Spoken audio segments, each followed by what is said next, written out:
I can't wait to hear more about that. First off, let's talk about the boxers. What's special about Krzysztof Diablo Wlodarczyk? Wlodarczyk's unique fighting style and experience have made him a formidable opponent. His recent challenge with Fury and Usyk adds even more to the narrative. Both fighters bring distinctive strategies to the ring. Fury with his size and agility, and Usyk with his unmatched footwork and speed. That's right. Wlodarczyk might seem like an underdog, but his resilience is remarkable. If we analyze Beterbiev versus Bivol, Beterbiev's tenacity could elevate him into the ranks of all-time greats if he secures that victory. That sounds intense. Speaking of intense, what about the Kansas City Royals having a better record than the St. Louis Cardinals for the first time since 1995? What does that signify for those teams? It's a significant shift in dynamics. It points to potential changes in team strategies and could affect future player acquisitions. Meanwhile, the White Sox's struggles have made the Central Division even more competitive in the postseason. And don't overlook the implications for MLB fan bases in places like Tampa and Miami. Can a fresh start in Las Vegas build a loyal following? There's evidence it can work, but history shows it won't be easy. Wow, there are so many layers. What do you think about the Nets' new sponsorship with Get Your Guide?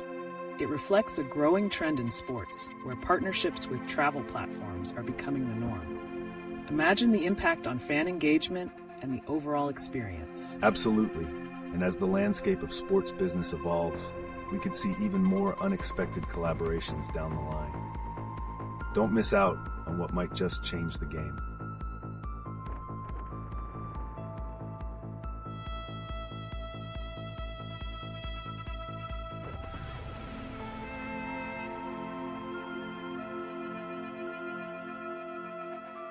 Let's shift gears a bit and examine some recent headlines that have been buzzing in the sports world. How about the stunning defeat of Krzysztof Diablo Wlodarczyk? Yes, I heard he lost the title recently. What drew people to that fight, and how does it affect his standing among other boxers? Wlodarczyk's loss adds some pressure on his future bouts. It sparks discussions on how boxers' unique styles can impact their performance in critical matches. For instance, with a focus on Fury versus Usyk, the contrasting styles make it hard to predict the outcome. Exactly, and let's not forget how this whole dynamic of boxing styles influences future matchups and rivalries. Speaking of rivalries, what's your take on the Kansas City Royals finishing above the St. Louis Cardinals for the first time since 1995? Incredible. Does this signify a lasting change in the AL Central, especially with the White Sox's struggles? Absolutely. It indicates a significant turnaround and could hint at a shift in how teams like the Royals could capitalize on their newfound momentum next season. And how the management, like Chris Getz, is understanding players' mentalities better than before says a lot about this evolution. But where does Beterbiev fit into all of this? Right. If he triumphs against Bivol, how might his legacy transform in the realm of great light heavyweights? It's a game changer for sure.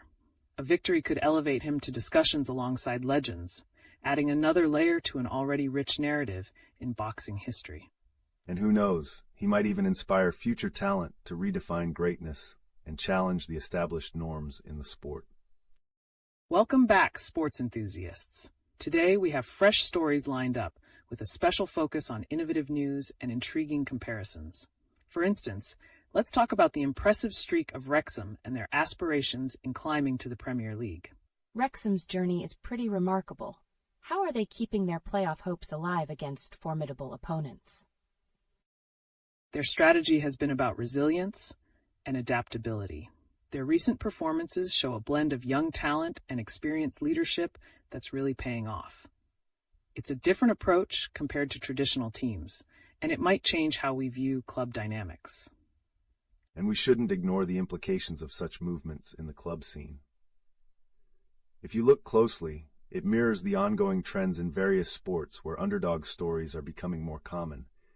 Look at Wlodarczyk's recent title loss. How often have we seen champions face unexpected challenges? That's true. Speaking of unexpected challenges, did you hear that the Kansas City Royals will finish above the St. Louis Cardinals for the first time in nearly 3 decades? What does this mean for how teams are reshaping themselves? It's a pivotal moment for the Royals, hinting at a potential revival in player development and management strategies. With Chris Getz at the helm, it seems they are placing a premium on understanding players' mentalities, which can lead to sustained success. Exactly. And let's not forget how this might reflect a wider trend in MLB. With fan bases growing increasingly fickle and the poor performance of teams like the White Sox leading to scrutiny, a successful season in Kansas City can serve as a blueprint for others to follow. That's fascinating. Now, shifting gears a bit, do you think the new partnership between the Nets and Get Your Guide signals a more engaged relationship between sports and travel industries? Absolutely. It streamlines how fans experience games and expands the reach of the sport. It allows for a complete experience around the game, which could redefine fan participation and loyalty in an ever-competitive landscape. And imagine this. As travel becomes a bigger part of the sports experience, what if we start seeing more teams branding themselves not just as sports teams, but as travel destinations? It could change the way we view fandom altogether. There's so much to unpack here. I can't help but wonder where athletes like Beterbiev will fit into this mix if he manages to seize victory over Bivol. Would that elevate his status even further in a world of evolving sports narratives? For sure. A win could definitely shift perceptions not only for Beterbiev, but also for how future champions are crafted. It's a constantly evolving narrative that keeps fans guessing and athletes striving to keep their legacy alive. Welcome back to our lively discussion, sports fans. Today, we're turning our attention to some fresh and riveting headlines that could shift the landscape of various sports. Absolutely. I'm particularly intrigued by the news around Chris Flexen. His performance has financial implications, especially with the White Sox letting him reach that crucial innings milestone. Could this be a clever tactic to motivate players? That's a great observation. It reflects a strategic approach by management to understand players' motivations. This highlights how psychological factors are becoming central to performance in major leagues, encouraging smarter, more dynamic player management. Right. And if you consider the Royals outperforming the Cardinals for the first time in decades, it aligns neatly with a shift in how teams are leveraging mental preparedness to drive results, especially with up-and-coming players like those in Kansas City. Speaking of driving results, I've heard Wrexham is still on its remarkable climb. What are the chances they actually make it to the Premier League? Their rising momentum is certainly indicative of a powerful club's philosophy in action. It's a blend of calculated risks and adapting to high-pressure situations, which could change the entire playoff landscape, not just for them, but for lower-tier teams across different leagues, viewing this as a blueprint. Plus, with the comparison of Alex Caruso and Derek White, there's an interesting debate on player impact in different systems. How might that reflect on coaching philosophies in the NBA, especially in the light of evolving team strategies? I wonder if this could lead to a greater emphasis on player adaptability in various systems. Almost like what we've seen with the recent MLB statistics showing a drastic reduction in longer games. What does that say about the evolution of game dynamics across various sports? It points to an intriguing trend, doesn't it? The focus on speed and efficiency could also translate into how teams develop their rosters and tactics moving forward. As we see more teams striving for shorter game times, it opens the door for heightened athleticism and strategy. And don't forget the ripple effects as franchises invest more in travel partnerships, like the Nets with Get Your Guide. It tells us about the industry embracing a broader view. It's not just about on-field success anymore. The fan experience and interconnectedness have never been more critical. So true. That raises another question. What kind of implications does this partnership have for the future of fan engagement? Are we looking at a transformation in how fans participate in sports culture altogether? Indeed, it looks like we're on the brink of a revolution in sports culture. With so many dynamics shifting, it's an exciting time for athletes, teams, and fans alike. Welcome back, sports fans. Today, we're diving into some thrilling headlines that could redefine the playbook of various sports and how they engage fans. Absolutely. I'm curious about the news around Chris Flexen and his recent innings milestone. How does this contract situation shed light on player morale and management strategies? Chris Flexen's achievement is more than just about numbers. It reflects a growing trend of management prioritizing player mentality. Understanding their motivations can drive performance and keep athletes committed to the team's cause. Right, and this scenario is not singular to baseball. If we consider the Kansas City Royals achieving a better record than the Cardinals for the first time in decades, it hints at a broader theme. We're witnessing teams that grasp the mental side of the game thrive. That's fascinating. Switching to international tiers, Wrexham has been on quite the journey. What does their climb indicate for lower-tier teams aspiring to reach the Premier League? Wrexham's progress exemplifies how ambition and strategic planning can drive success even for clubs outside the traditional powerhouses. They could inspire a blueprint for other teams aiming high, possibly altering league dynamics along the way. And looking ahead, this isn't just about current success, it's about sustainability. Teams need to build fan bases analogously to how Chris Flexen's performance correlates with engagement from fans. Long-term success breeds loyalty. Right. There's so much connection between player performance and fan culture. What does that say about the future of franchises like the Nets partnering with travel platforms like Get Your Guide? Does it elevate sports fandom? Definitely. The Nets partnership signifies the blending of sports and travel, creating immersive experiences that redefine what it means to be a fan. We could witness a shift where attending games becomes an all-encompassing adventure rather than just a simple outing. Exactly. But here's the cliffhanger. How can teams capitalize on this trend to enhance their narratives and fan engagement further? What if we began seeing franchises adapt their marketing strategies based on travel dynamics? That's a great point. Additionally, in the context of boxing, with Beterbiev's potential victory over Bivol, how does that impact his legacy and draw more eyes to the sport? Could it revolutionize the heavyweight class, much like Flexen's recent circumstances? A win for Beterbiev might not just elevate his status, but also reinvigorate boxing fandom, possibly opening doors for fresher talent and a resurgence in viewership. This kind of impact can ripple through the entire sport. The possibilities are endless. It presents a moment where boxing can recapture its audience by showcasing remarkable talent and pivotal matches, solidifying its position in sports entertainment for years to come. Wow, so many exciting intersections among these narratives. I'm eager to see how everything unfolds. What other implications can we uncover in this shifting landscape? Welcome back, everyone. Today's exciting topic revolves around the evolving landscape of sports management and player strategies. Absolutely. I find it intriguing that the Kansas City Royals have surpassed the St. Louis Cardinals in performance for the first time in decades. What's driving this shift in team dynamics and success? It signals a significant change in organizational philosophy. This underlines the importance of understanding player mentality and morale, much like what Chris Getz is emphasizing for the White Sox. Exactly. Coupling that with Chris Flexen pitching 6.1 innings to hit the 160 IP milestone, it's clear that management is prioritizing player achievements, which boosts not only individual performance, but overall team spirit. And while we're on the subject of player impact, how does Kang Baekho's clutch performance for the KT Wiz tie into this theme of player resilience and its effect on team playoff hopes? Kang's late-game heroics highlight the importance of clutch players in pivotal moments. Such instances become a rallying point, motivating the entire team to push beyond their limits. And let's not overlook the comparison between Alex Caruso and Derek White. Discussing who may have the more significant impact presents an interesting lens on how we value players in today's game.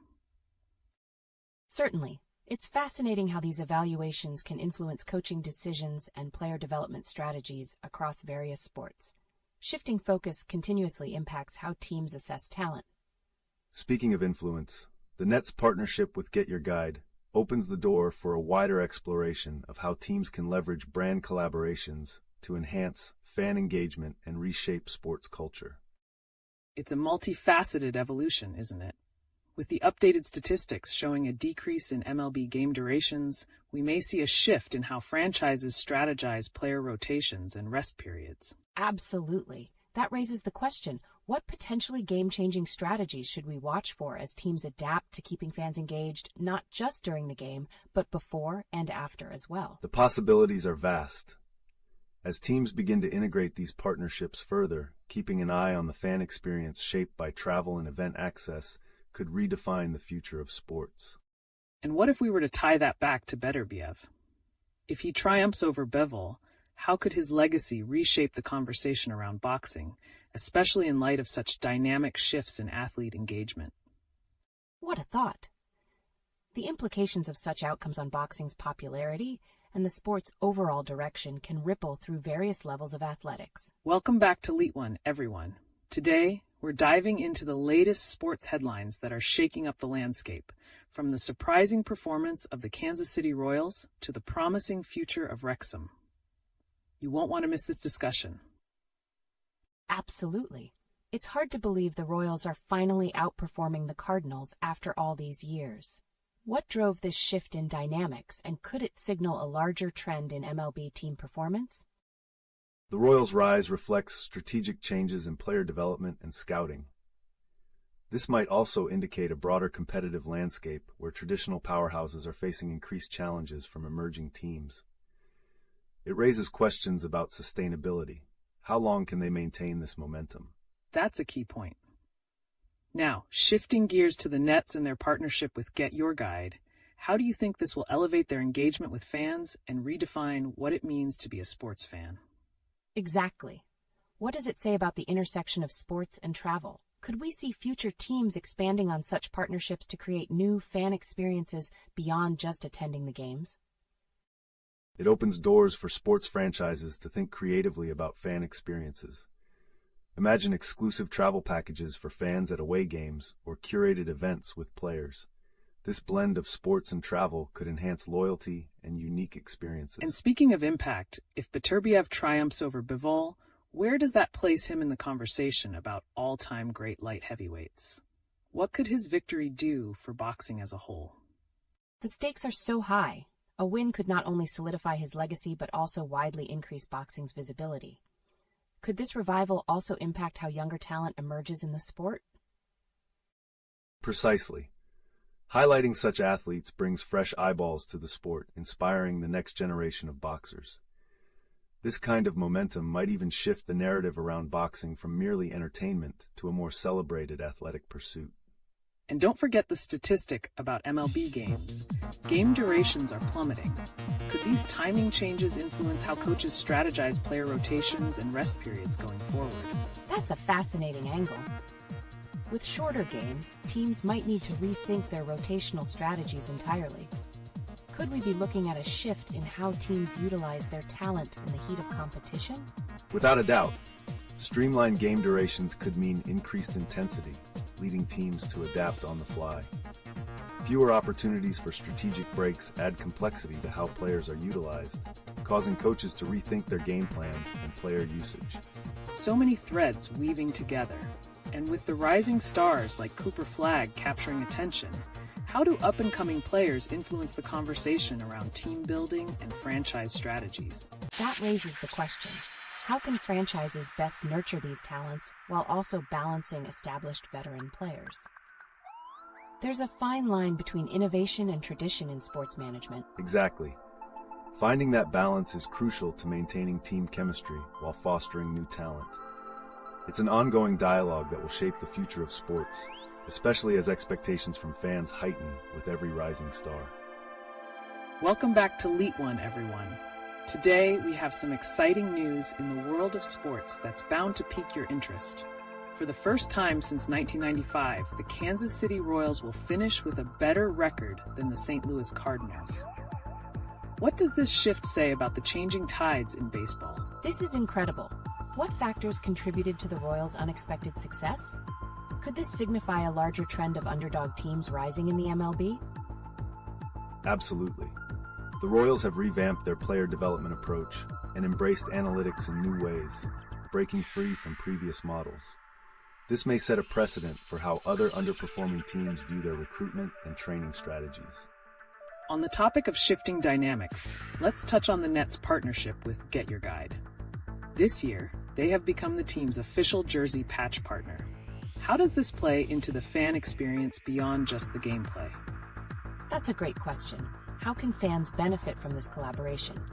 Is there a possibility of exclusive travel packages or events that can enhance their connection to the team? Definitely. Collaborations like these create unique experiences, allowing fans to engage in events that integrate sports with travel. This could also lead to a rethinking of what it means to support a franchise in today's digital era. And speaking of redefining legacies, Better Bive's potential victory over Bivol could have monumental implications for boxing. Where would he stand among the all-time great light heavyweights if he claims the title? The stakes are enormous. A win could propel him into discussions with legends of the sport. How can this newfound status influence the landscape of boxing, especially for younger athletes? It could spark renewed interest in the sport, encouraging emerging fighters to aspire to those heights. As legends are revered, it creates a compelling narrative that draws fans back to boxing as a serious competitive arena. With South Korea recently hitting a milestone of 10 million fans for their baseball season, it highlights a larger conversation about how regional sports successes can trickle down to local leagues and influence attendance. What role does local fan engagement play in sustaining this momentum? That's crucial. Local culture and community involvement often dictate how successful a franchise can be. Could we see new strategies arising from this for franchises struggling with attendance? Local engagement can indeed invigorate teams. Teams that invest in community relations often see higher attendance and fan loyalty. It's a winning formula, one that teams around the world would do well to emulate in their own markets. And let's not overlook Brittany Brown's stunning victory over Olympic champion Gabby Thomas in the women's 200-meter. What implications could this have for both athletes' legacies moving forward? This is a game changer. How could this win reshape the perception of Brown as a rising star in athletics? Is there a chance that this will inspire a new generation of sprinters? Certainly. High-profile victories like these can shift narratives, inspiring young athletes to pursue excellence. It also encourages competitors to elevate their performance, reshaping the playing field. There's no doubt the sports landscape is thriving with narratives waiting to unfold. Stick with us as we explore these engaging stories and uncover new insights from the world of sports. What a whirlwind of excitement in sports these days. One particularly poignant story is the tragic loss of Swiss teenage cyclist Muriel Fourer, tragically passing in the Road World Championships. What does this say about the safety measures in competitive cycling? That's deeply upsetting. With such high stakes, how can organizations ensure competitors' safety during these events? Are there protocols in place that might need to be revisited? Safety in sports, especially in high-speed environments like cycling, must be a top priority. Stricter regulations, improved equipment, and heightened awareness among athletes can lead to a more secure competitive atmosphere. Moving on, let's pivot to the rising concerns in California regarding athletic trainer regulations. Without proper oversight, what kind of long-term effects might we see on athlete safety and performance standards? It's alarming. Could this lack of regulation lead to serious injuries or negative impacts on young athletes' careers? How might this situation provoke discussions about standardized training for trainers nationwide?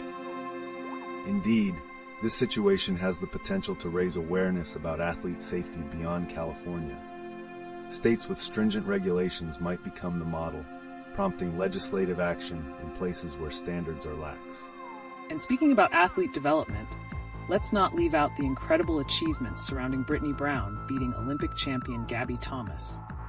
How does this victory influence both the dynamics of women's athletics and the perception of emerging talent? That's thrilling. Could such high-profile wins create a ripple effect that inspires other female athletes to push their boundaries?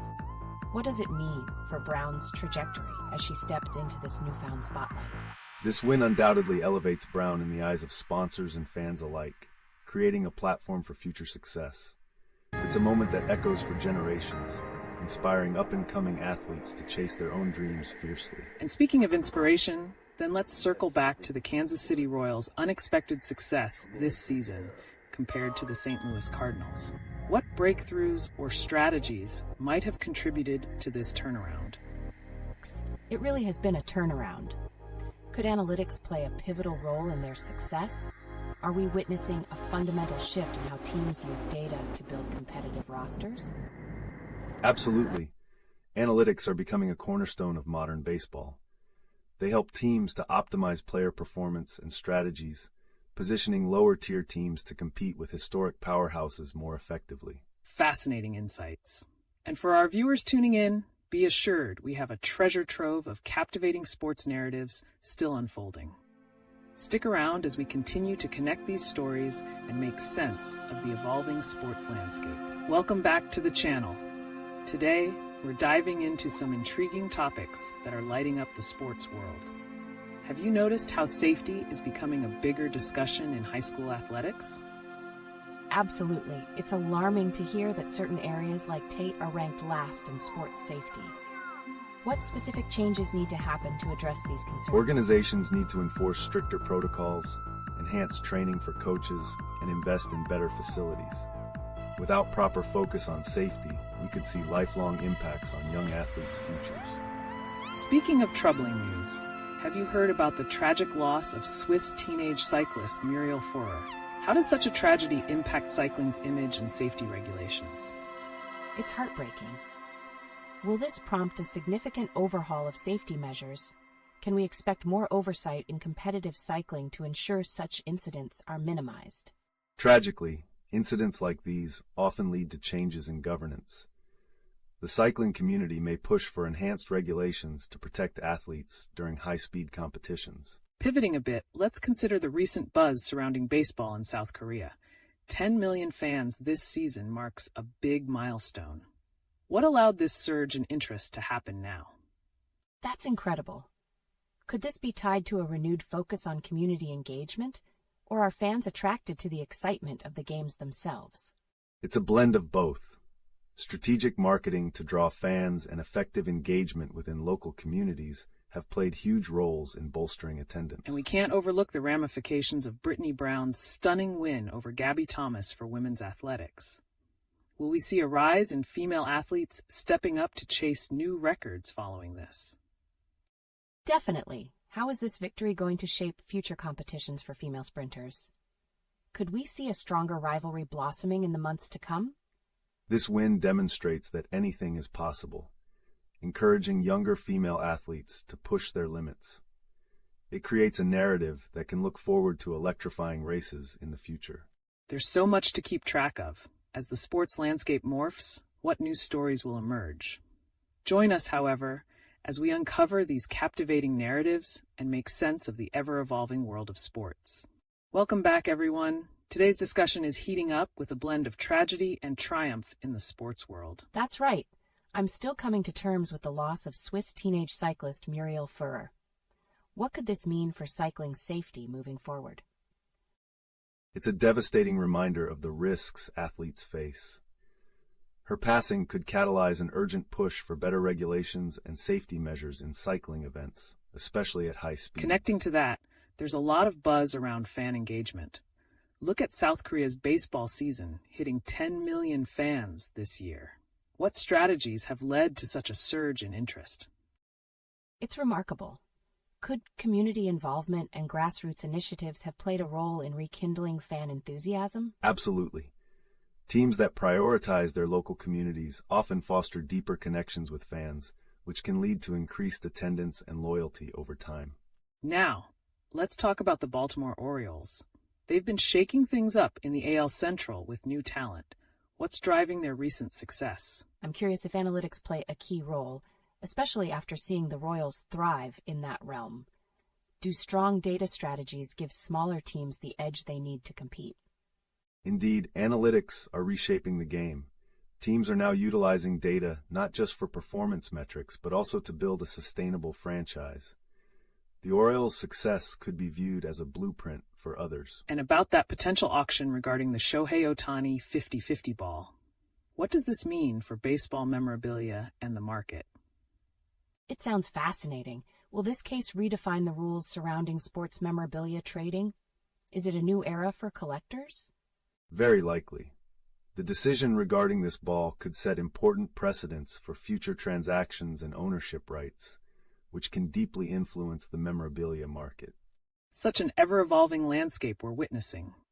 The connections we see across sports today genuinely highlight interdependencies and the ripple effects of each event. Stay tuned as we continue exploring these captivating narratives. Welcome back, everyone. Today, we're steering our gaze towards some exciting recent developments in the sports world. Have you heard about the judge ruling that allows the auction of Shohei Ohtani's 50-50 ball to proceed? That's an intriguing development. What does this auction mean for the future of sports memorabilia? Could we see shifts in how these items are valued going forward? Yes, absolutely. The decision sets the stage for defining ownership in sports collectibles. There's a growing trend of serious collectors viewing memorabilia as investment opportunities. Moving from auctions to actual playing fields, could we talk about Cooper Flagg? His rise to becoming one of the best NBA prospects has everyone buzzing. What makes his journey so noteworthy? His journey sounds amazing. Is it his skill, or perhaps the training environment that's crafted a star player? How does the developmental path for such young talent look nowadays? It reflects a blend of both. Organizations are more focused on nurturing young prospects through specialized training programs, often tailored to their strengths.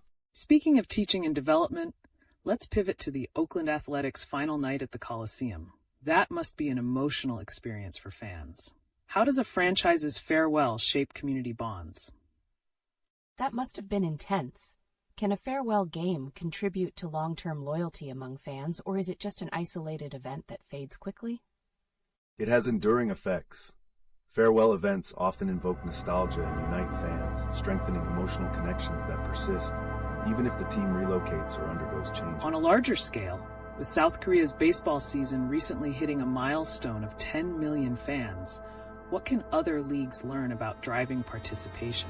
Absolutely. Are there strategic initiatives they might employ to replicate this success? What's the secret sauce behind such massive fan engagement? It's all about crafting experiences. When teams foster deep ties to local communities and enhance the game day atmosphere, they effectively draw in larger crowds. Let's not forget about Brittany Brown's stunning victory over Olympic champion Gabby Thomas. How might this victory redefine the landscape for women's athletics? It's inspiring indeed. Could it motivate other female athletes to not only compete, but strive to break existing records? What's the ripple effect of such a momentous achievement? Absolutely. It sends a strong message to young athletes that records are meant to be challenged. Expect to see a more competitive spirit rising among female sprinters in the near future. What a whirlwind of thoughts and stories. Keep those comments coming as we continue unpacking these narratives within the dynamic world of sports. Let's shift gears today and dive into the recent surge of interest in sports events and how they impact community connections. Oh, definitely. Speaking of community connection, I can't help but think about South Korea's baseball season hitting a record 10 million fans this year. What strategies do you think led to this amazing turnout? The essence lies in their ability to cultivate a local culture around the sport. Engaging local talents, hosting community events, and prioritizing fan experiences are paramount in creating such a vibrant atmosphere. And this brings to mind the emotional farewell at the Oakland Coliseum. How does such a moment influence long-term community support for a franchise? I can see how it could forge stronger bonds. Could it ignite nostalgia and lead to a wave of support that follows the team even after they leave? Absolutely. Such events often leave a lasting legacy, prompting fans to continuously engage with the team's history and future, fostering loyalty despite changes. Transitioning from farewell sentiments to fresh talent, Cooper Flagg's rise as a prime NBA prospect seems like a game changer. What do you think separates him from others in his class? His journey is fascinating. Is it purely talent, or are there specific training methods that have accelerated his growth? It's a combination of both. Cutting-edge training facilities, specialized coaching tailored to his skill set, and an increasingly competitive youth basketball landscape are all factors. Expect to see many more like him due to this evolving focus. And speaking of talents, what about Brittany Brown's impressive win over Olympic champion Gabby Thomas? Does this shift the narrative for women's athletics? It's monumental. Could this inspire other female athletes to challenge existing records and elevate competitive spirits even further? Without a doubt. Every victory like this adds fuel to the fire and motivates the next generation to not only compete, but strive for greatness. Now let's revisit some buzz around sports memorabilia, especially with that ruling on the Shohei Ohtani 50-50 ball auction. How might this set the stage for future sports collectors? It sounds game-changing. Could it redefine how we view ownership and trading of sports items among fans and collectors alike? Certainly. The auction's outcome might clarify legalities surrounding memorabilia transactions, establishing new benchmarks that could benefit both collectors and the market at large. So many interconnected threads in the sports world today. Keep those thoughts coming as we navigate these exciting narratives together. Welcome back to another thrilling segment. Today, we're diving into the intriguing events surrounding the world of combat sports and the latest buzz from the baseball diamond. Combat sports are fascinating. What's the latest on Fedor Emelianenko's training regimen? He's such a legend in MMA. Emelianenko's training focused on a mix of sambo, judo, and boxing, complemented with a rigorously controlled diet. This multifaceted approach is key for anyone looking to excel in mixed martial arts. Speaking of training regimes, did you catch the recent news about Cooper Flagg emerging as the top NBA prospect? What might his training look like, and how can that relate to the highest levels of competition? Definitely. With so much attention around Flagg, could we see aspects of his training appear in future basketball development programs? Absolutely. Many academies are already adapting their methodologies based on the proven success of young talents like Flagg.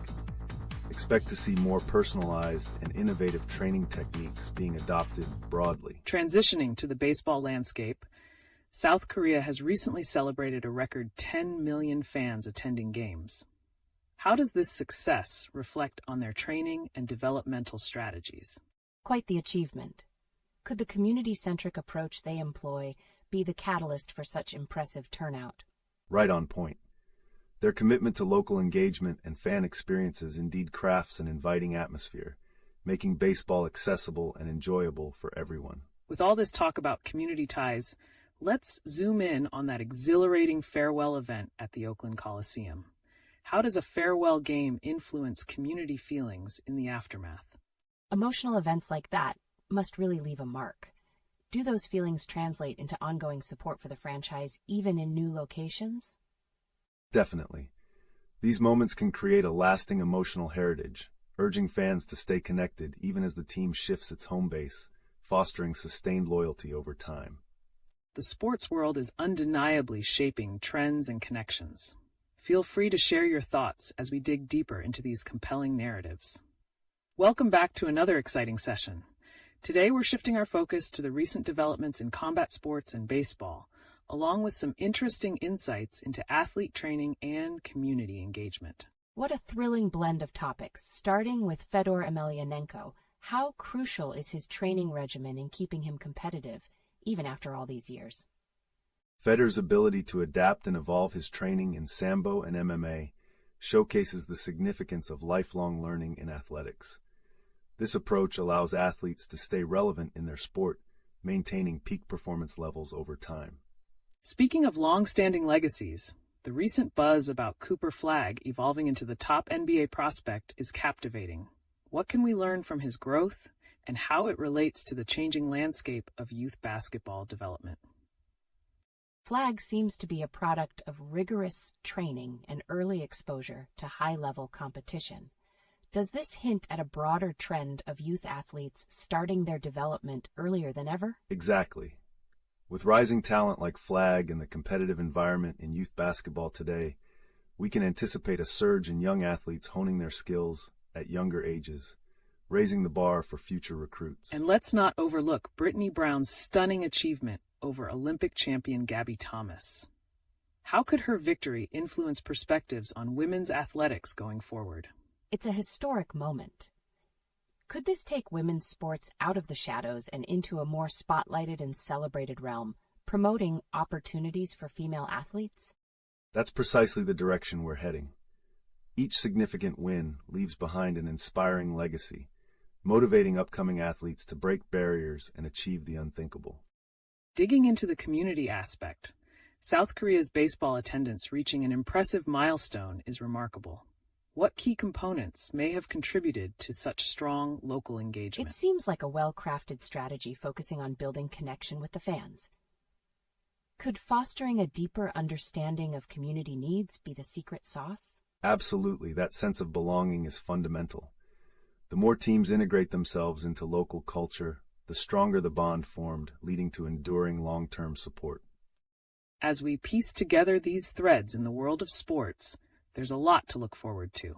Don't hesitate to share your thoughts as we unravel more engaging narratives. What an incredible week for sports.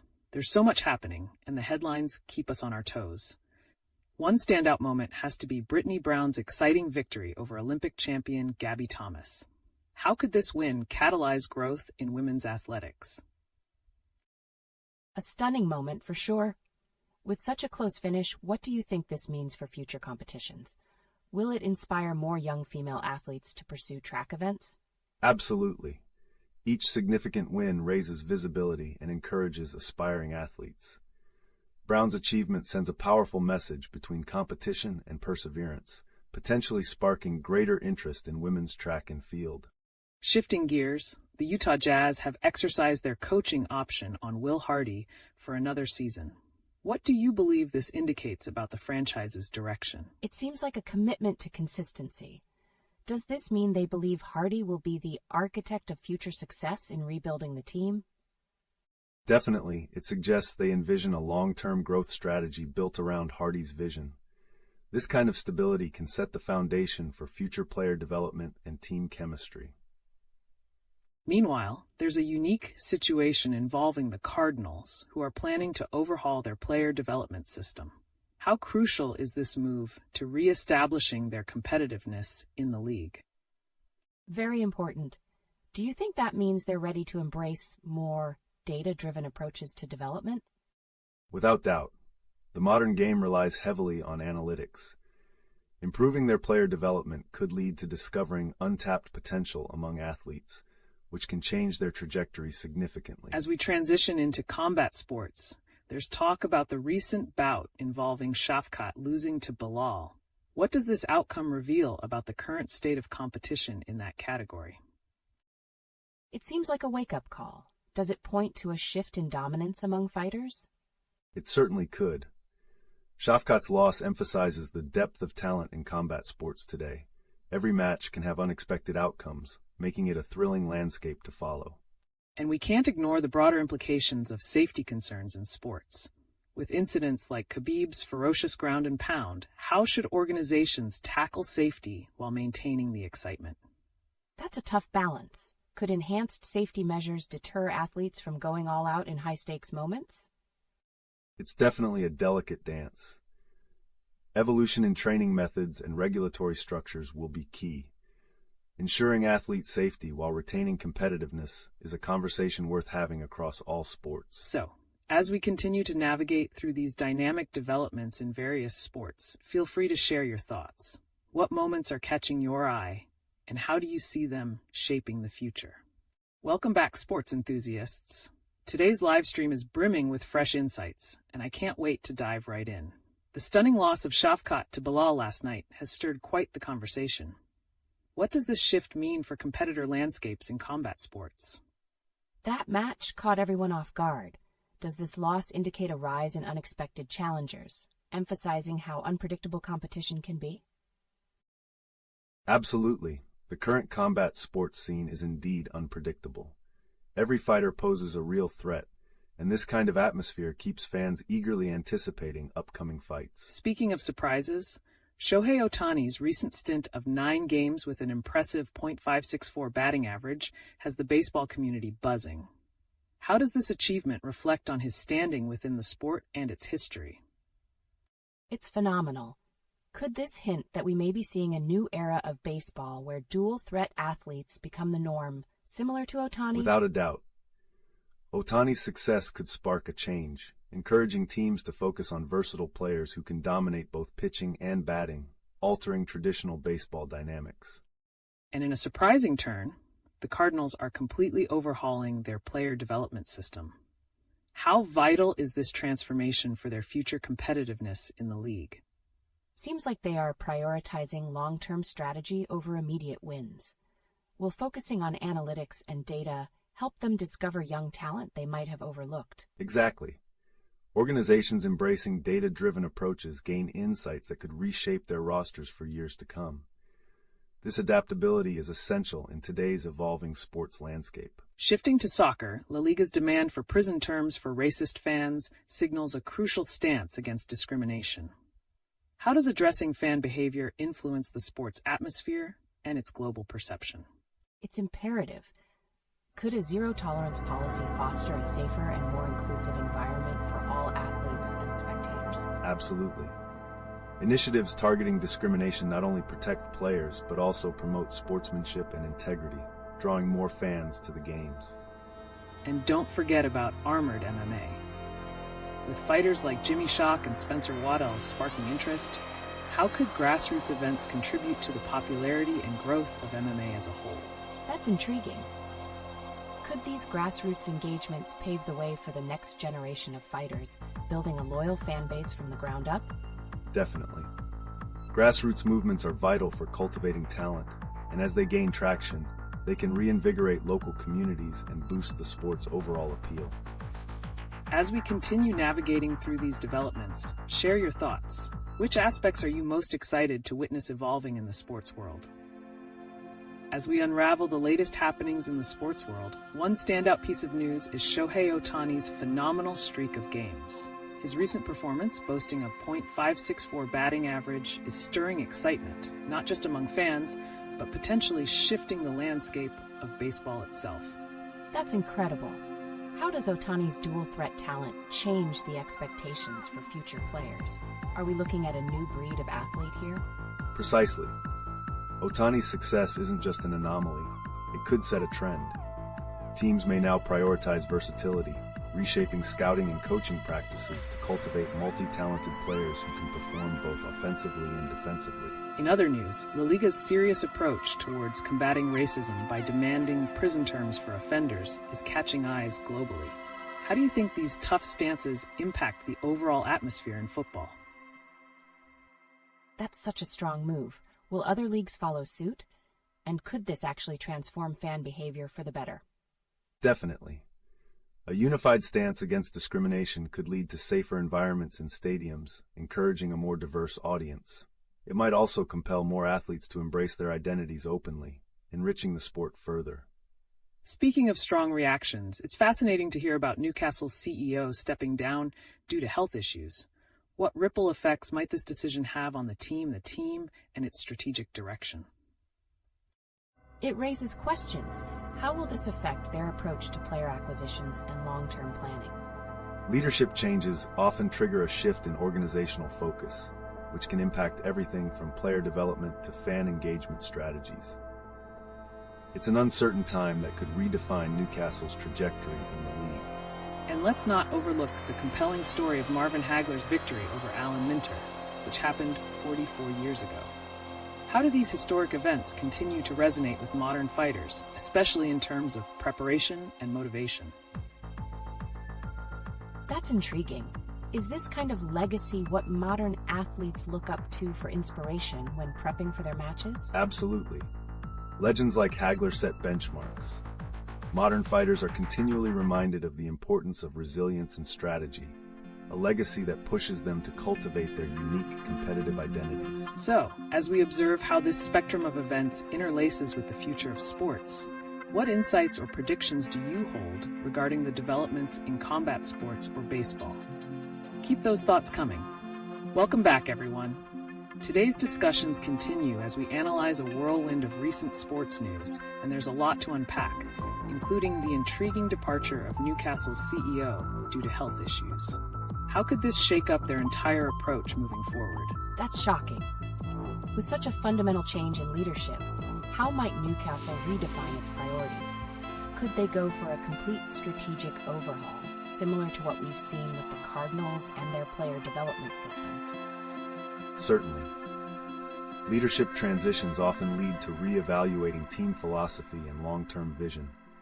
Just as the Cardinals are pausing immediate wins for sustainable success, Newcastle might also adopt a strategy to focus on building a strong foundation for the future.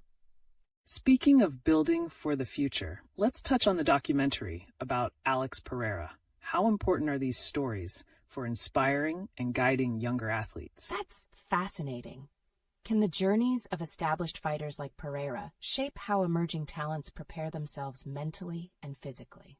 Absolutely. Documentaries serve as crucial educational resources. They showcase the trials and triumphs that can resonate deeply with young athletes, empowering them to embrace challenges on their journey in sports. Transitioning from documentaries to the present-day game, La Liga is taking a strong stance against racism by seeking prison terms for offenders. How does this fortify the league's integrity and possibly influence global sports cultures? It's a powerful statement. Could this lead to other leagues around the world implementing similar measures to promote inclusivity and safety for everyone involved? Definitely. A unified approach against discrimination fosters a more welcoming atmosphere across leagues, which can enhance fan engagement and promote a positive legacy within the sports community. And as we explore deeper implications, fans are buzzing over Shohei Ohtani's impeccable performance lately, notably that astonishing .564 batting average. How does this challenge traditional views on player specialization? It's truly remarkable. Does this mean we might witness a rise in players aspiring for dual-threat roles, using Ohtani as a benchmark for success? Without question, Ohtani has established a new expectation, encouraging teams to seek out and groom players capable of excelling in multiple facets of the game. A lot of exciting narratives are brewing in the sports world. Keep those thoughts coming, because the overlapping themes we're seeing today could shape the future landscape of sports. And we want to hear your predictions too. Welcome back. As we continue our electrifying journey through the world of sports, let's shift gears and explore the critical role leadership plays, especially in the wake of the Newcastle CEO stepping down due to health concerns. What are the long-term implications of leadership changes like this on team dynamics and performance? That's a substantial shift. How does the transition impact not just the players, but the overall culture within the team? And could this lead to rising tensions or unexpected changes in player performance? It certainly sets the stage for a reevaluation of team goals and dynamics. When a significant figure leaves, it can inspire either instability or rejuvenation. The challenge is how well the remaining leadership can navigate this transition. It might even open doors for fresh strategies that could enhance player motivation. Right on. Connecting that to recent news, did anyone catch the Cardinals planning to revamp their player development system?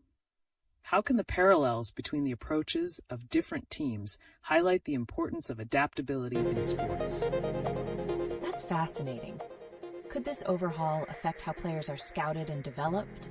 Is this a signal of a broader trend across leagues to prioritize long-term growth over immediate success? Absolutely. Just like Newcastle's potential restructuring, the Cardinals are signaling a shift toward a sustainable framework too. It could redefine how teams approach scouting, emphasizing the need for versatility, mirroring the evolution we are witnessing with dual-threat athletes like Shohei Ohtani. Speaking of versatile athletes, have you all seen Shohei Ohtani's astonishing statistics lately? With a batting average of .564, he's shattering expectations. Do you think his performance will spur a new generation to aspire towards that dual-threat model in baseball? Undoubtedly. If Ohtani continues on this trajectory, could we expect teams to change how they develop young talents?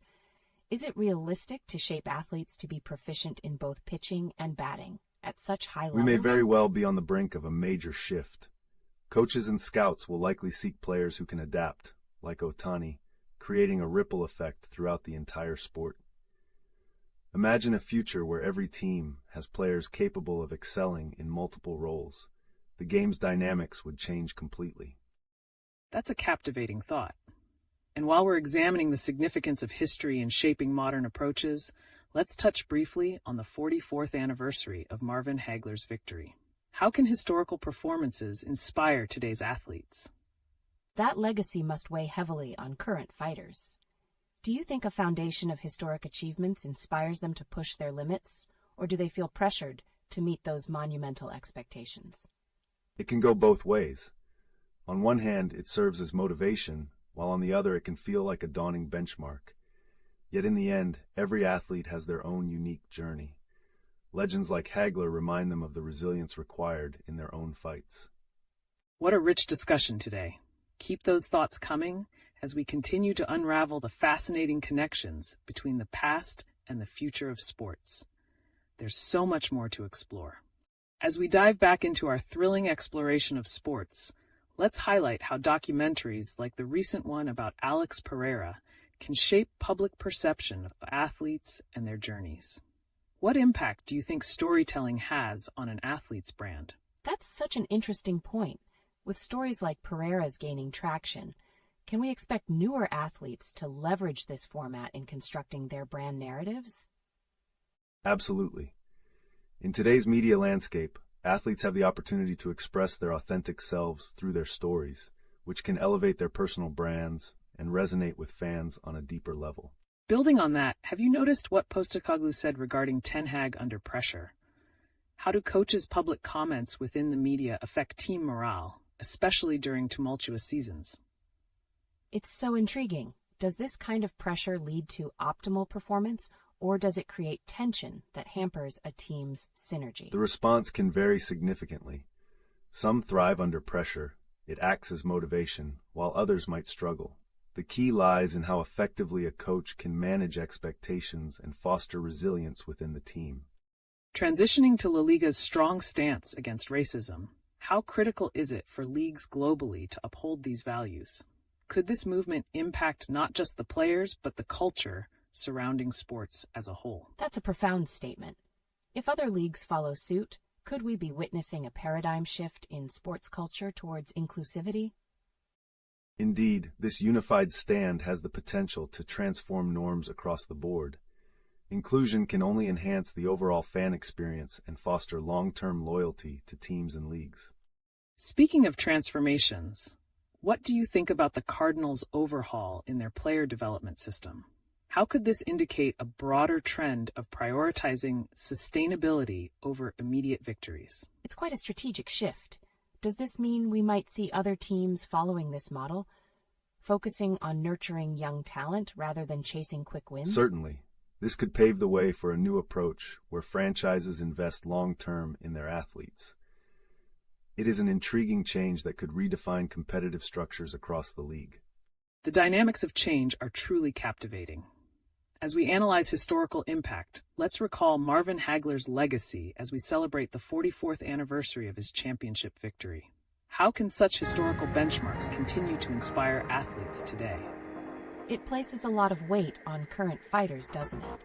Is it more motivating or burdensome for them to chase legends like Hagler's historical achievements?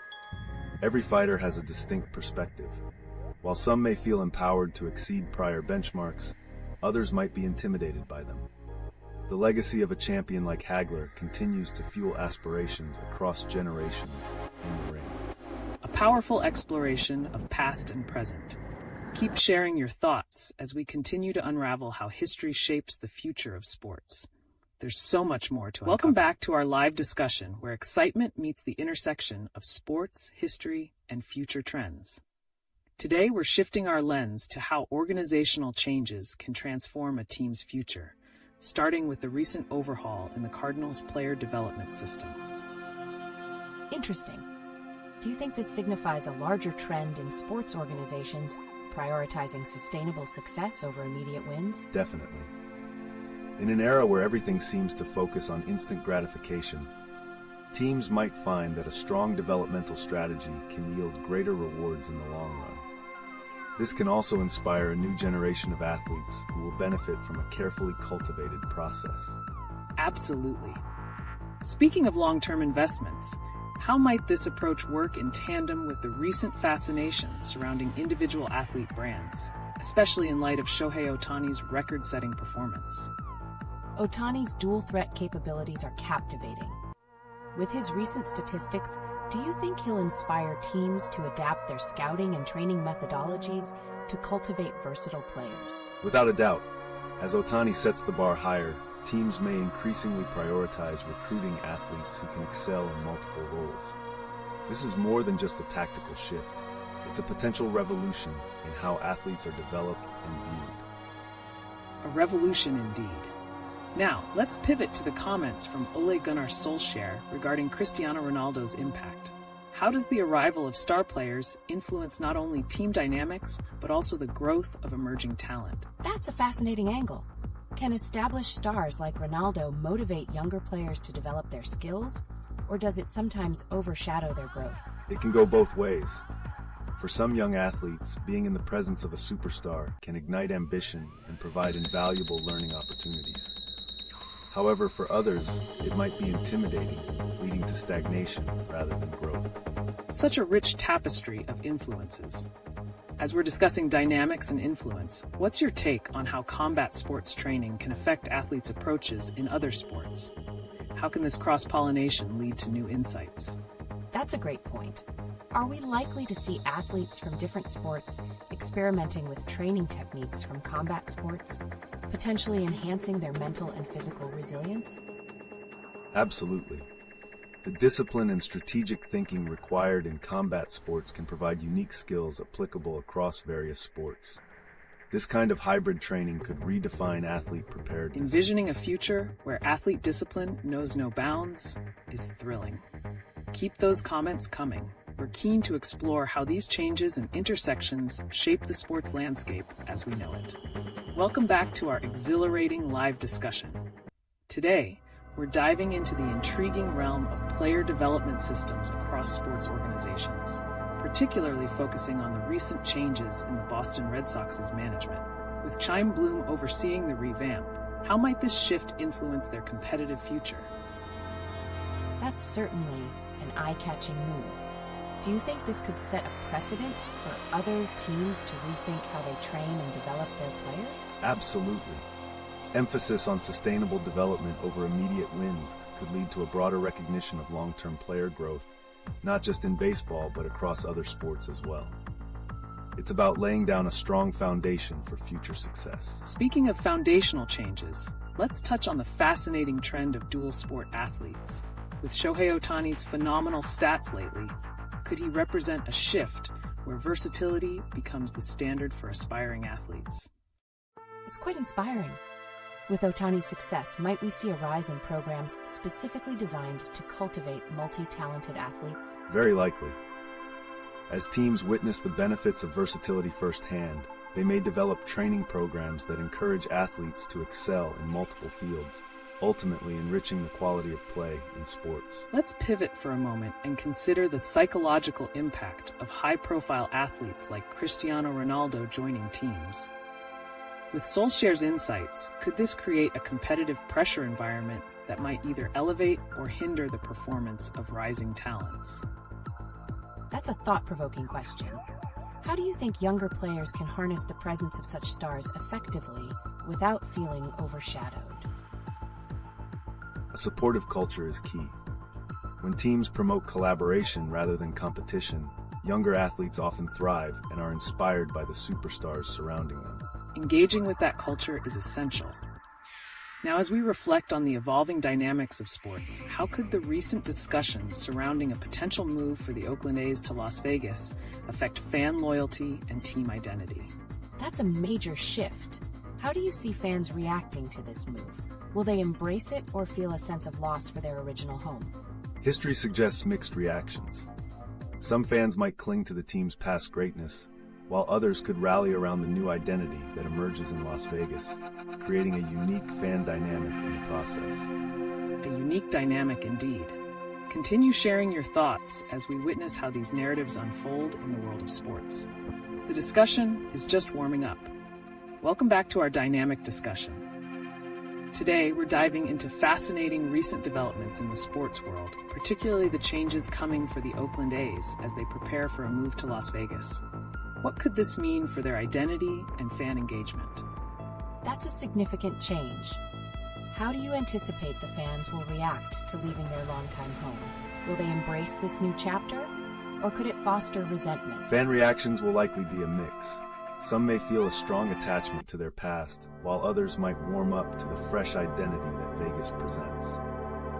It'll be intriguing to see how the team builds their narrative to win over both camps. Absolutely, and this is also connected to the strategy of player development we touched on earlier. With the new management, how might the A's approach player growth during this transition? That's an interesting angle. Do you think other teams might follow suit and rethink their development systems if the A's see success in this model? Definitely. If the A's leverage this move properly, it could set a blueprint for others, especially those focused on building a sustainable future rather than immediate success. Speaking of sustainability, the recent comments from Rick Barry on free throw strategies highlight another area where unconventional approaches can make waves. Why do you think more players don't adopt different techniques like his underhand method? That's a puzzling point. Is it tied more to tradition, or are players genuinely worried about their image, as Barry suggested? Primarily tradition, I'd say. There's a sense of pride and expectation around established techniques, even if they may not always be effective. But could Barry's insights spark a trend towards alternative methods? It certainly opens the door for innovation. Lastly, let's consider the exciting potential of LeBron James playing alongside his son. How might this influence the culture within the league and inspire upcoming players? That's mind-blowing. Could we see a shift in how young players approach their own careers, aiming to recreate that family legacy? Very likely. When young athletes see that kind of unique opportunity, it might inspire them to strive for dual greatness, not just in sports, but in nurturing positive familial connections, blurring the lines between professional and personal aspirations. A fascinating blend of familial legacy and professional success awaits.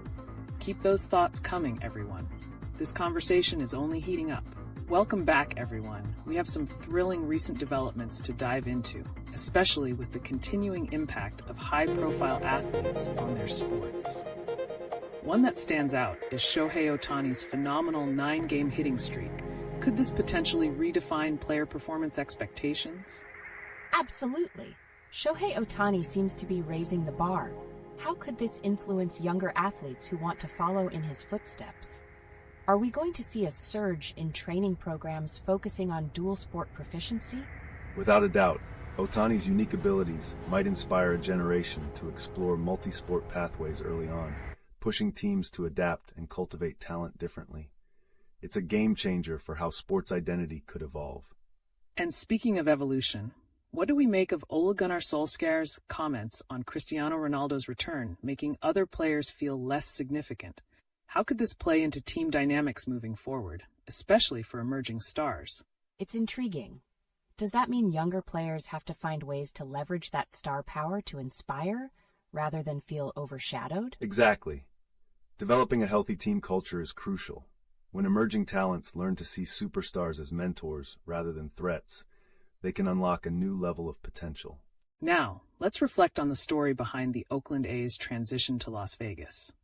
We've discussed fan loyalty before, but with the recent nostalgic tie-in to baseball's romantic past, particularly highlighted through the iconic Moneyball moment, how could this adjust team narratives?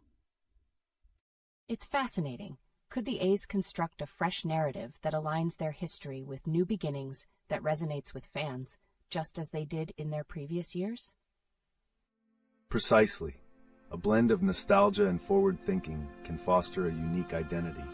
If they market their history while engaging with the vibrant culture of Las Vegas, they can attract both loyal and new fans. Moving into the combat sports world, there's been buzz about Merab calling out Sean for a rematch. How do these call-outs impact the perception of athlete motivation and strategy in general sports? That's a dramatic element. Could such public challenges create more tension and ultimately elevate the competitive stakes? For sure. It's all about the narrative generated around these matchups.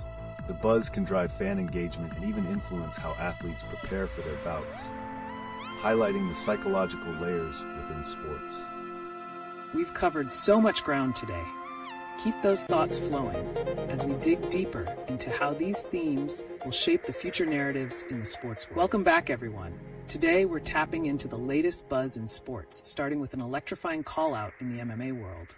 Merab's demand for a rematch against Sean in November seems to heighten the competitive atmosphere.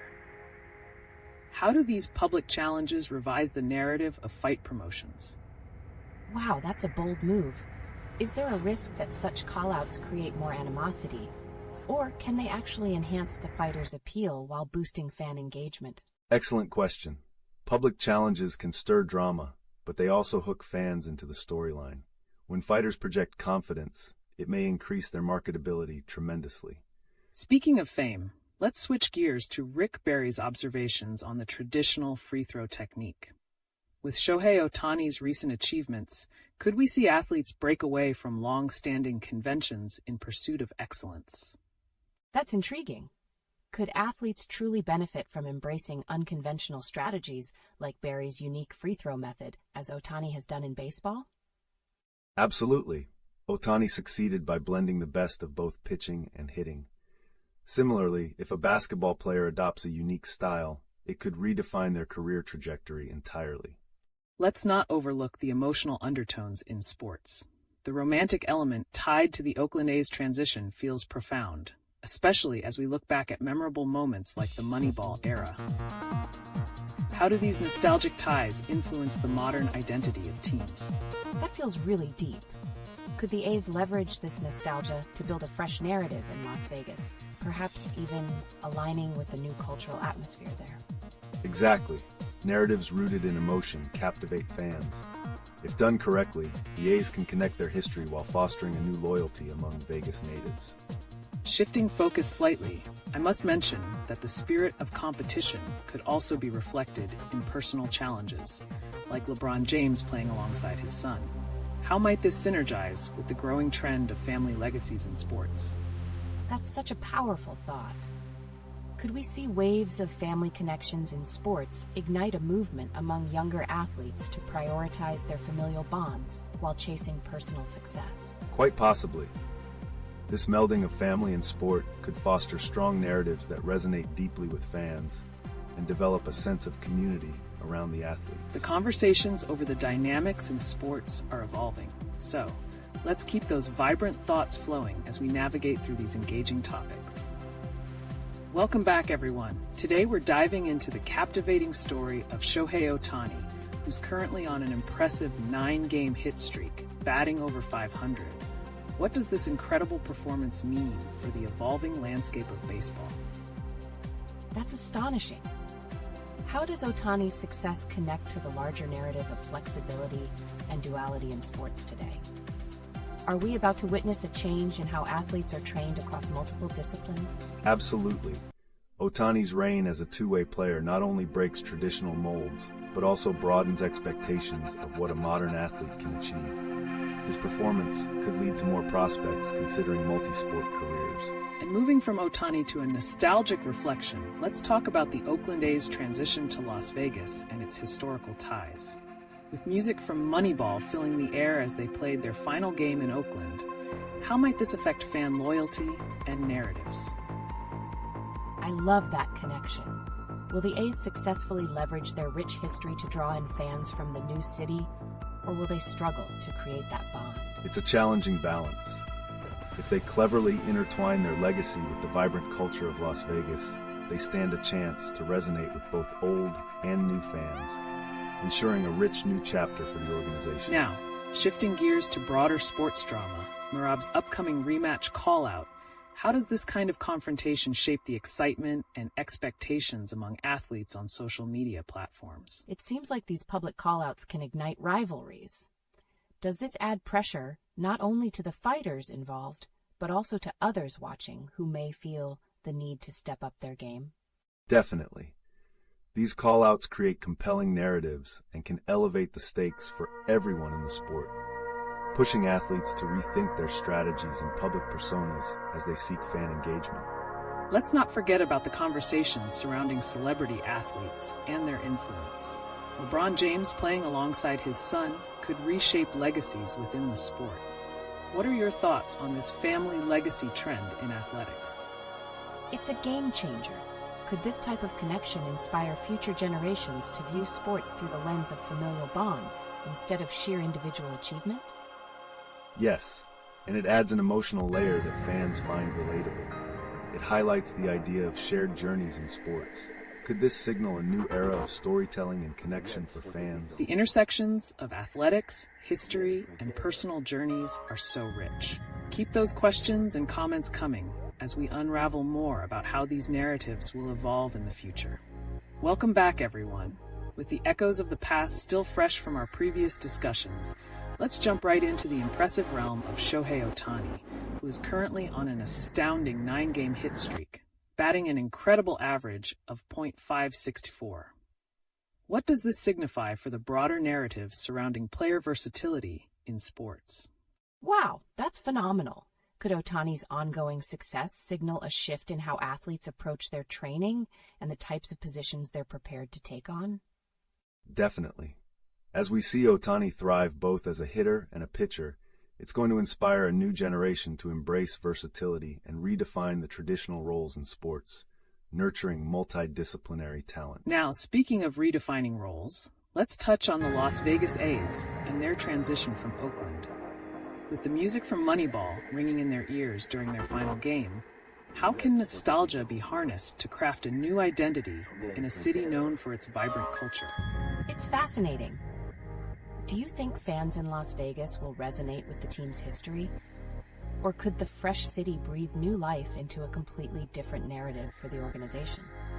There's potential for both.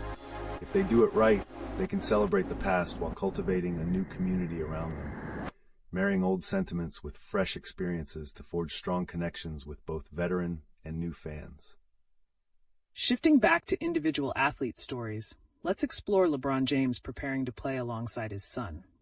How does this relationship potentially reshape not just their legacies, but also the public's perception of success in sports? That's such a moving angle.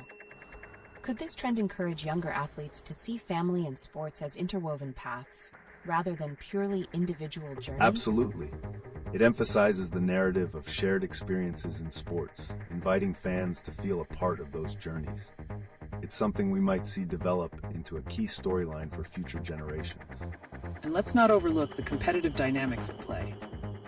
Regarding the recent call-out from Merab, how does the growing prevalence of these social media-driven rivalries impact the atmosphere of various sports? It sounds intense. Do these public confrontations push athletes not just to hone their skills, but also to craft their image and narrative for fans? Exactly. The need to engage with fans has never been greater. These rivalries can elevate interests while also raising personal stakes for athletes, shaping everything from training regimens to public appearances. As we navigate through these compelling narratives, let's hear more thoughts from you all. Whether it's reflections on nostalgia, family connections, or competitive dynamics, we're excited to unravel the threads that bind these fascinating aspects of sports together. Welcome back, everyone. As we dive back into the thrilling world of sports, let's discuss an intriguing connection I noticed in the sports narratives recently: the interplay between legacy and the current talent surge, particularly focusing on our current baseball standout, Shohei Ohtani. His staggering performance this season shines a spotlight on what versatility in sports can truly mean for the future. Ohtani's numbers are mind-blowing. Could there be a ripple effect where younger athletes start viewing multifaceted skills as essential rather than optional? Precisely. Ohtani is showing that being elite in multiple roles is not only viable, but also immensely beneficial. It broadens the possibilities for player development and strategy in sports. This directly ties to the recent narratives around sports training regimes evolving in real time to nurture such talent, which we've seldom seen before. Now, shifting gears a bit, I was struck by Ole Gunnar Solskjaer's comments regarding Cristiano Ronaldo's return to Manchester United. He hinted at the pressure felt by other players. Could this dynamic of superstar arrivals lead to a shift in how teams manage personalities and roles on the field? That's an interesting perspective. Do you think this could also affect how emerging stars navigate their own identities within teams, especially if they feel overshadowed?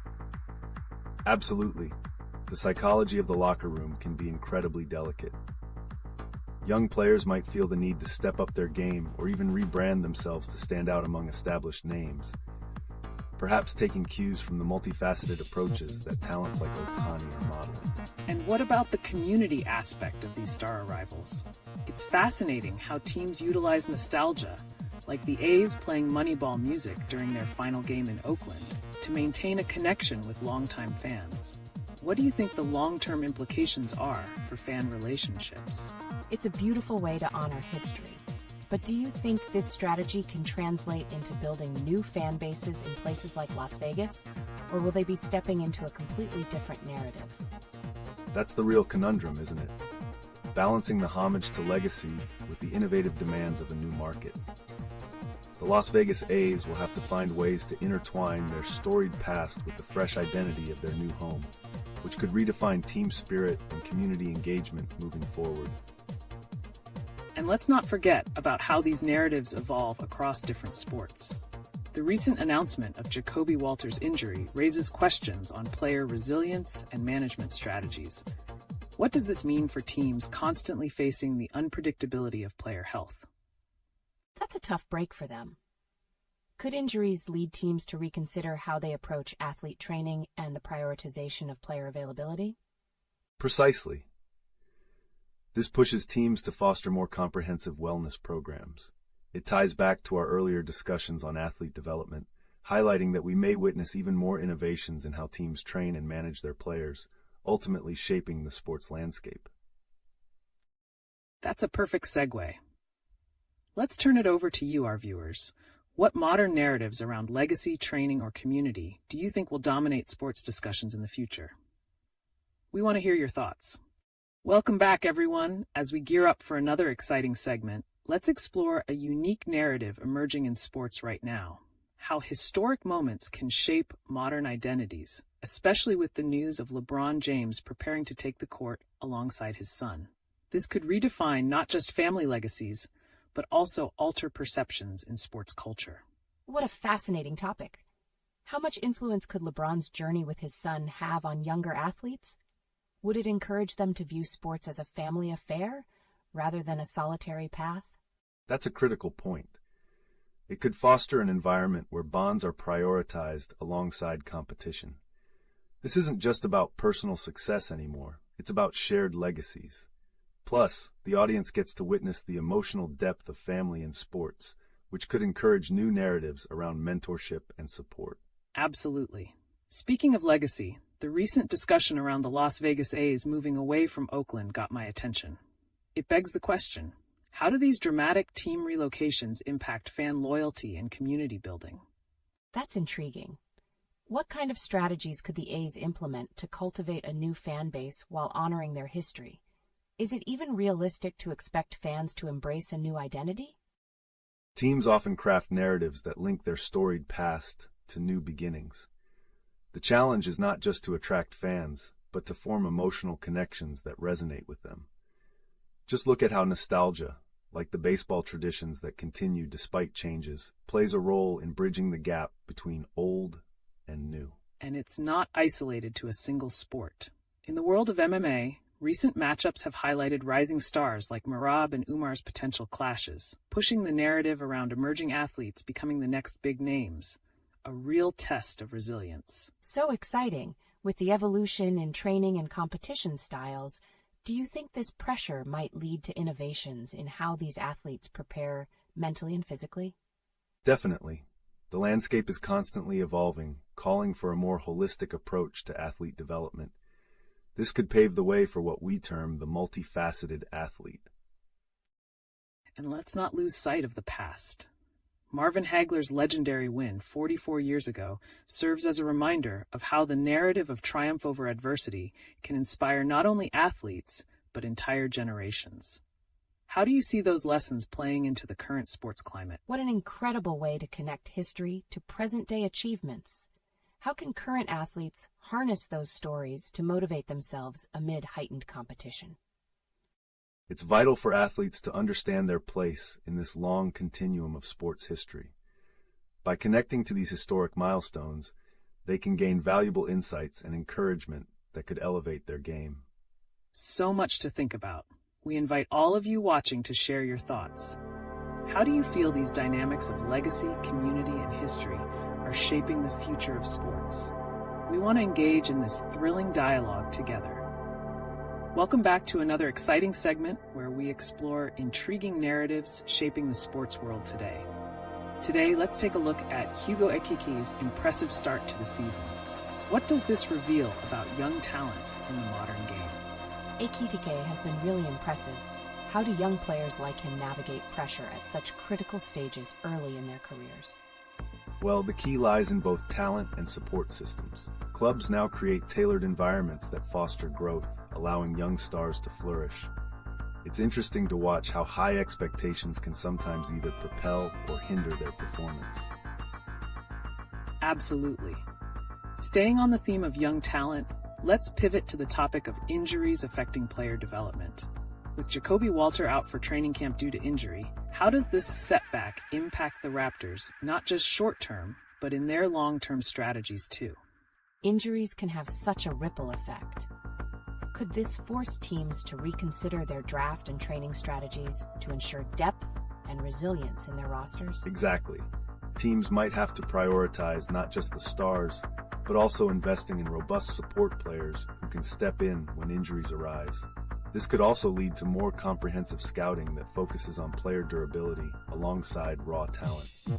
Now let's also reflect on how the recent conversation around Ronald Koeman's comments on the Saudi Pro League ties into this. How might such discussions impact player choices and their perceptions of leagues globally? That's a contentious topic. Do you think young athletes are swayed more by potential fame and success in established leagues, or be drawn to emerging markets like the SPL? The pull of emerging leagues shouldn't be underestimated. Many players now weigh opportunities for financial gains and brand building alongside athletic aspirations. This shift may redefine where future stars emerge, potentially changing the competitive landscape. And speaking of competitive landscapes, let's discuss the fierce matchups trending in MMA, such as Merab versus Umar. What significance do these fights hold in terms of emerging talent and rivalries in combat sports? The anticipation surrounding these fights is electric. Could the dominance of certain fighters inadvertently shape these athletes' pathways and how they're perceived by fans and promoters alike? Absolutely.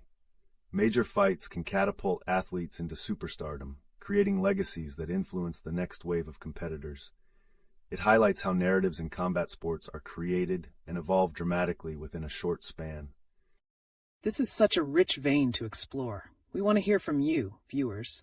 What do you think about the potential pathways of young athletes in contemporary sports? How can they navigate their careers amidst injuries and competition? Let's keep the conversation going. Welcome back to another thrilling segment. Today, we're diving into some hot topics from the sports world that are freshly trending. I can't wait. The news about Hugo Ekitike's impressive start to the season caught my eye. What does that mean for young talent stepping up in high-pressure situations? Ekite's performance is a great showcase of how youth can rise to challenges. The key now is how he balances potential and expectation, something crucial for fresh athletes in competitive environments. And with that ties in the discussion surrounding Jacoby Walter's injury. How might this impact the Raptors and their future roster decisions? That's a big blow. Could this lead to a change in strategies for how teams draft and develop younger players? Definitely. Teams might begin focusing more on not just acquiring talent, but also ensuring pathways for player durability and recovery. The landscape of player management could shift dramatically moving forward. Speaking of shifts, Jorge Jesus' comments on the Saudi Pro League versus European leagues really sparked debate. How does this affect perceptions of rising leagues globally? It's fascinating. Do you think this will change how young players view their careers, especially with the higher salaries in emerging markets? Absolutely. As players weigh financial stability against athletic prestige, their choices might significantly redefine the competitive fabric of international leagues. And what about the ongoing discussions about the Mamba Mentality? The conversation around its impact being toxic raises questions about athlete psychology. How might that reshape mental training programs? That's a thought-provoking angle. How can the sports community adapt the mentality to support healthier approaches for athlete motivation? By fostering an environment that prioritizes mental health, we could see a generation of athletes who are not only physically gifted, but emotionally resilient too. This is an exciting time for sports, filled with changes and surprises. We want to hear from you, viewers. How do you see these dynamics evolving in the world of sports? Keep the chats coming. Buckle up, sports fans. We're diving into some thrilling new stories today that are shaping the landscape of sports. Fresh off the press is Hugo Ekitike making waves with his electrifying start to the season. What a way to kick things off. I'm really intrigued. With Ekitike showing such promise, how does his performance influence the expectations placed on other young athletes entering the league? Great question. When young stars set a high bar, it can either inspire peers or create unnecessary pressure.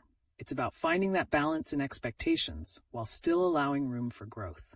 And let's not forget the ripple effect injuries can have, like with Jacoby Walter out for training camp. Teams may have to lean heavily on their young talent or even make strategic changes to adapt.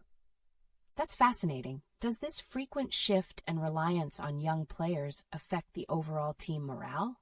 Surely it can lead to mixed feelings among the veteran players, right? It definitely can foster a competitive environment. Veterans often feel the pressure to elevate younger players while embracing their role as mentors, which can strengthen the overall team dynamic. Speaking of dynamics, have you seen the developments with the Las Vegas A's? Their move adds another layer to the discussion about how teams adapt and strategize in light of their environments. Absolutely.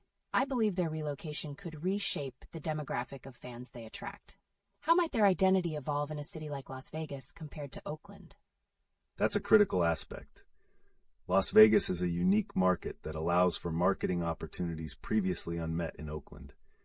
The franchise could explore new branding concepts that resonate with a diverse audience. Now also consider Jorge Jesus's commentary on the Saudi Pro League. His remarks highlight a conversation about the evolving player landscape. How does the comparison of emerging leagues versus traditional ones play into player choices, especially for younger athletes? That's a big one. With so much potential for financial gain in places like the SPL, do you think that traditional leagues need to rethink their attraction strategies? Indeed. As financial incentives grow, established leagues will have to innovate to maintain their allure. The challenge will be to find ways to entice talent while upholding the prestige of their competition. As we uncover these layers, let's turn the spotlight on mental health in athletics. With ongoing discussions about the Mamba Mentality, how can we move towards a healthier mindset for the upcoming generation of athletes? That's such a pivotal topic. What practical steps can organizations take to ensure mental wellness alongside traditional training regimens? Prioritizing mental health can include structured support systems and open conversations about struggles. This could lead to a culture where athletes feel empowered to discuss their mental and emotional challenges. It's a dynamic time in sports, and the buzzing narratives are laying the groundwork for the future. Keep the thoughts flowing, viewers. What are your takeaways on how these new stories shape the sports world? Let's shift our focus to the heated discussions surrounding the Mamba Mentality. There's a noticeable divide around its impact within the community. How do we reconcile the motivational aspect with the potential for toxicity in athlete psychology? That's truly intriguing. Could we explore practical examples of how certain teams are adapting their cultures to support their players better? Teams are starting to integrate mental health professionals into their training regimes, catering to both the psychological and physical needs of their athletes. This balance is crucial in developing well-rounded individuals. Absolutely, and the recent injury of Jacoby Walter adds another layer. How do injuries like these shape a team's mental resilience? Is it a setback or an opportunity for growth? Great point. When an athlete faces a significant injury, what strategies can teams implement to maintain morale and foster a supportive environment? Communication is key. Transparent discussions about recovery timelines can reduce anxiety among teammates and prepare them for adapting roles, ultimately strengthening the collective mentality. Speaking of adapting, Jorge Jesus' commentary on the Saudi Pro League versus Europe's leagues opens up another angle. As emerging leagues challenge traditional setups, how might this change the narrative for player development globally? I can see that becoming a trend. Do you think players will increasingly prioritize financial stability over the historical prestige of leagues, particularly in emerging markets? Definitely. The allure of high salaries in leagues like the Saudi Pro League could create a significant shift in how young athletes prioritize their careers, influencing their long-term aspirations. Let's also touch on the legacy of athletes like Derrick Rose, whose journey reflects both brilliance and struggle. How can this complexity provide a roadmap for today's athletes dealing with extremes in performance and injury? It's heartbreaking yet motivating. How can communication and mentorship figures like Rose inspire a healthier culture around overcoming challenges? By sharing their stories, established athletes can be effective mentors, guiding the younger generation on managing expectations, allowing authenticity in their journeys, and reinforcing that setbacks are part of growth.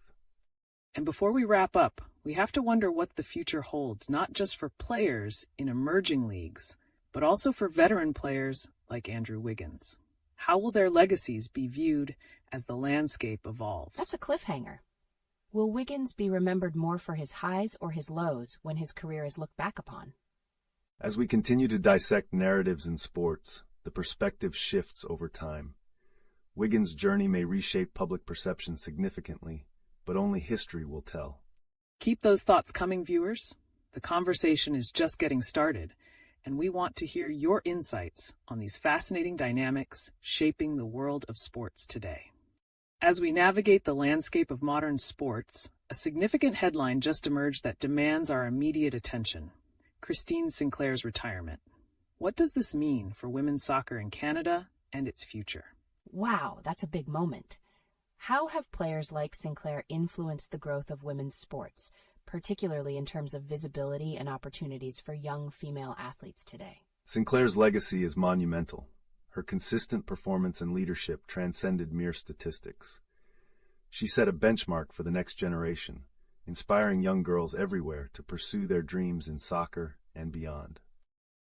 On the topic of inspiration, let's pivot to the recent comments from Jorge Jesus regarding the Saudi Pro League. How do emerging leagues like the SPL challenge traditional soccer culture and affect a player's decision-making? That's fascinating. Players may now have alternative paths to success with financial stability highlighted. How will this shift impact teams like those in the Eredivisie, who could struggle to retain talent? Emerging leagues can disrupt the traditional ecosystem by attracting talent that might otherwise enhance established teams. This poses a unique challenge for those leagues to innovate beyond financial incentives to keep their athletes engaged long-term. Speaking of challenges, let's consider the recent injury report for Vince Williams Jr. How critical are injuries in influencing young athletes' careers?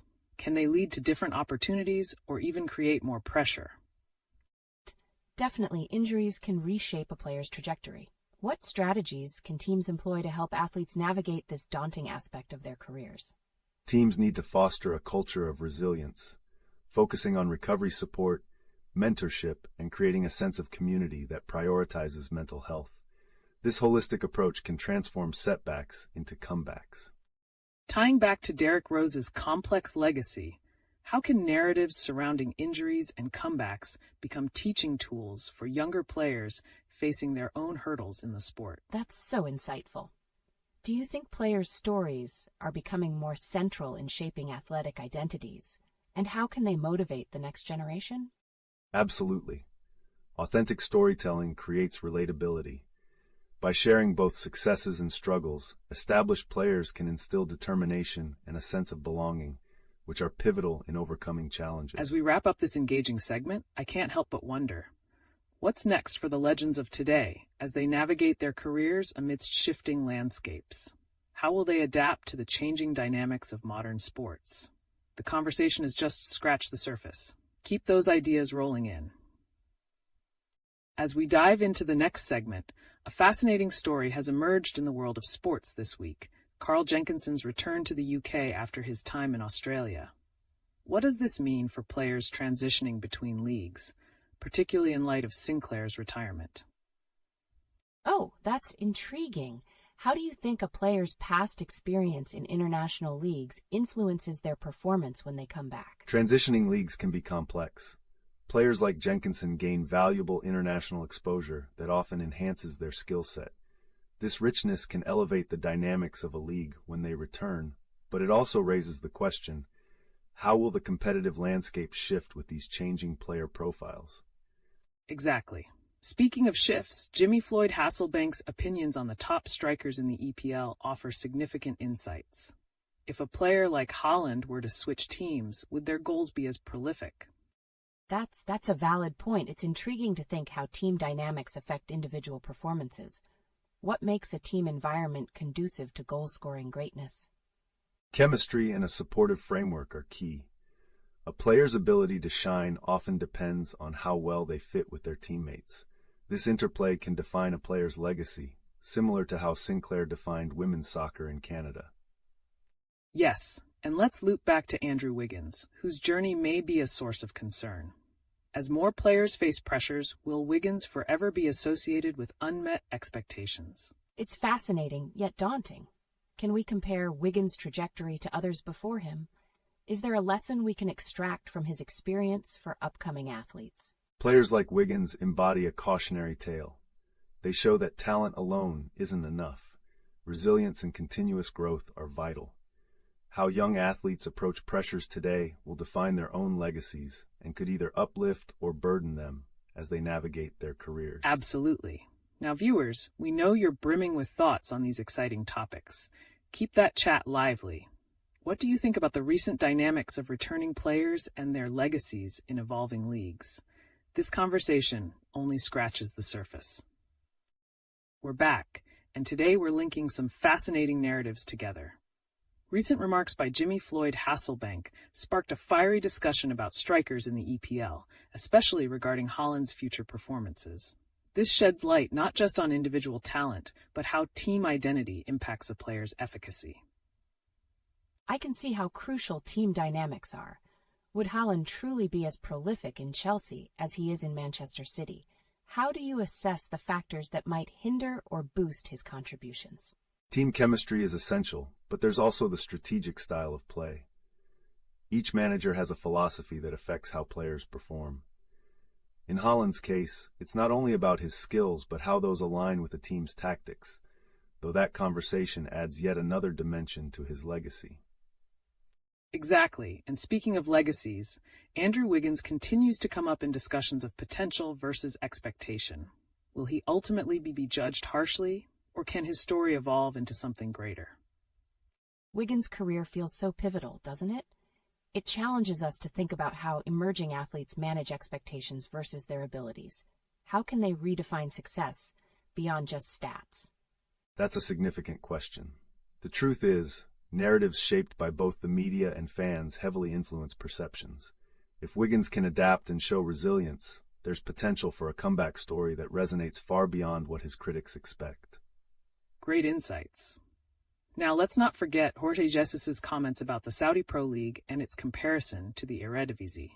How are rising leagues reshaping the competitive landscape in soccer today? That's quite interesting.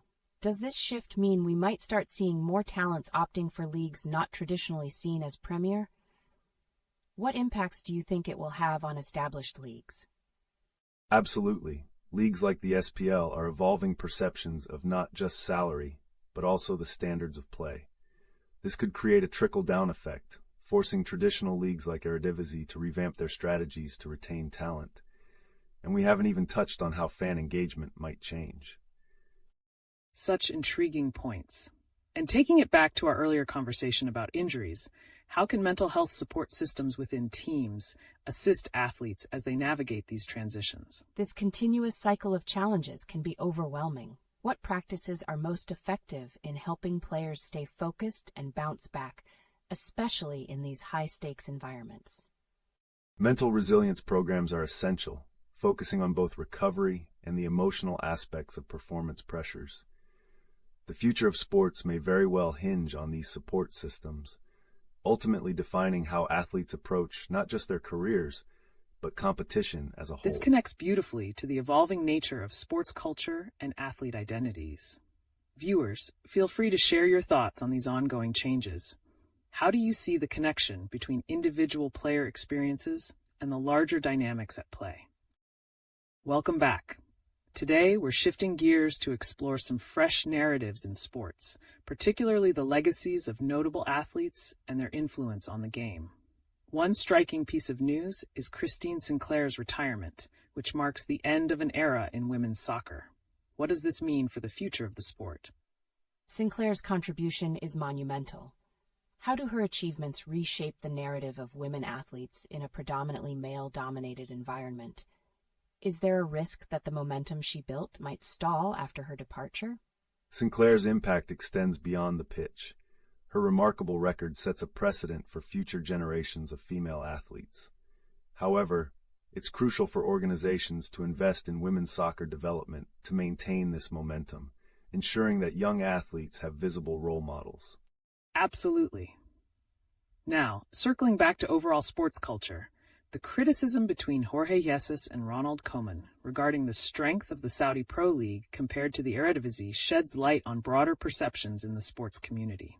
What implications does this comment have for players choosing their future leagues? That's a compelling conflict. Are we likely to see more players considering leagues that were previously deemed less competitive? How do financial prospects compare with the quality of play in these discussions? Indeed, financial incentives can outweigh traditional league status, especially for younger players. The evolving landscape suggests that leagues providing substantial salaries may attract talents regardless of historical prestige, altering the competitive dynamics we've accepted.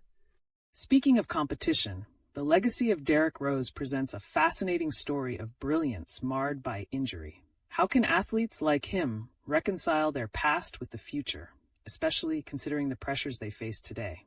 That's a tough journey. Can we explore how mental health initiatives in sports might play a role in helping players like Rose navigate their careers, especially in terms of dealing with lofty expectations post-injury? Absolutely. An increasing focus on mental health is essential. Support systems that emphasize emotional resilience can aid athletes in redefining success beyond statistics. Derrick Rose represents a profound case study in this regard. His trajectory can inspire ongoing discussions about adapting personal narratives. Powerful insights here. Before we close, we'd love to hear from our viewers. What do you think about the evolving narratives surrounding player legacies and league dynamics? Let's keep that conversation rolling.